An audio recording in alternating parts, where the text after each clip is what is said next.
taba annagu waxaan nahay kalluumaysto niman ka qarabta badda oo ka shaqaysta qalabkii annagu aan wadanana kulli waxa la tagay jirifle oo naga qaado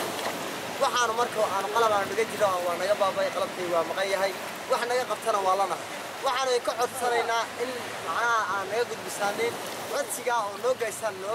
dawladda iyo waxa way Puntland iyo odayaasha iyo gargaarta iyo inta wax taqaan madaxdaaba yaa intaas aan walaalayaal ka codsanaynaa waxaan anagu badana ka soo helo oo shaqo tagno waa xabada kaambaha iyo libaaxa aragteen oo gabanka oo yar waxaanu ka helaa iska daaya qalabka iyaga waa ku baabay yaatay inay noo keenaan aba imaanka caalamka la hadla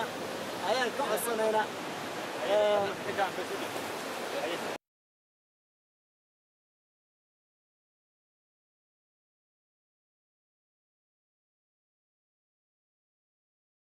nimcooyinka ilaahayna ku banaystay waxa kamid ah oo khayraadka uu ilaahayna siiyay baddaas oo ay ku dihiin oo ay ka buuxaan khayraad fara badan waxa ayaan darro noqotay baddii aynu lahayn inaynu agteeda gaajo ugu baktino cadow shisheeyaana oo baddeena guranayo markii ciidankii badda Soomaaliyeed ilaalin jiray ee aan qof soo gala uusan jirin aynu burburinay oo qabiil ku burburinay maalmo ka hor xeebtan Garacad waxa kormeer ku yimid madaxweynaha dawladda Puntland wuxuuna indhihiisa ku arkay maraakiibta jariifka ahayd oo meesha taagan kalluumaysatada waxaan ku dhiirigelinaynaa go'aan wuxuu ku gaaray madaxweynuhu in xabad kalluuna ama xabad aragoosa aad kala baxdaan idinku maahane xabadan baa is heshiiyay kala bixin go'aanna waa laga gaaray arrintaas tilaabana waa laga qaadayaa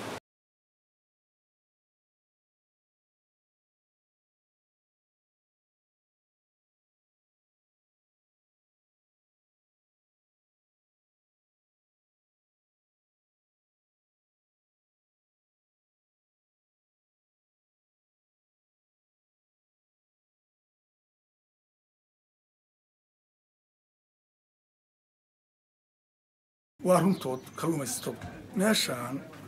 waxa weeye waxa dhibaato weyn ku haya kalluumaysato sharci darro oo dawladaha waaweyn ee adduunka ay leeyihiin waxa ka kalluumaysta doonyo maraakiib waliba anigu waxaan ku jiray niman bari dhaweyd maraakiib la yiraahdo wax ilaaliyaan xeebaha oo burcadada ilaaliyaan rag u tagay baan ku jiray waxaanu kala hadalay arrintaa waxayna noo sheegeen arrintaas markaan weydiinay doonyaha waxay yiraahdeen waa kalluumaysato ka diiwaan gashay